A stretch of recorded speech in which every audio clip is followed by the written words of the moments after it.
الراجل العجوز وهو بيشتري عيش من على الشارع اكتشف إنه نسي يجيب فلوس معاه. صاحب المخبز افتكره راجل فقير وكان هيترده، لكن العجوز فقد توازنه. وفي اللحظة دي بنت طيبة سندته بجسمها، وبعدها وقفت البنت تدافع عن الراجل العجوز وزعقت لصاحب المخبز واستخدمت آخر فلوس معاها عشان تشتري له العيش. العجوز شاف إن البنت مش بس جميلة، دي كمان طيبة، فحب يجوزها لحفيده. بس قبل ما البنت ترفض جالها تليفون بيقولها إنها متأخرة عن مقابلة الشغل. ساعتها البنت ادت للعجوز رقم تليفونها وقالت له يتصل بيها لو احتاج مساعدة. بعد ما البنت مشيت حفيد الراجل جه يوصله بموكب عربيات فخمة، وطلع إن العجوز ده رئيس أكبر شركة وكان مستعد يهتم بجوازة حفيده.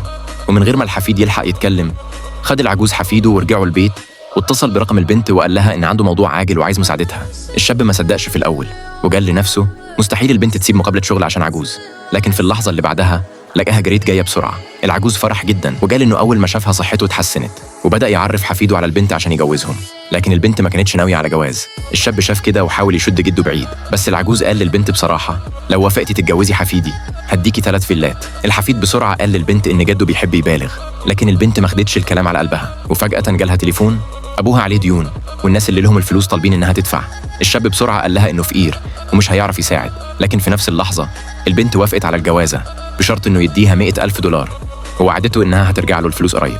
العجوز على طول قال إنه هيديلها 10 مليارات دولار هدية جواز، وهوب البنت بقت مليارديرة في ثانية، وكمان كسبت الحب الحقيقي.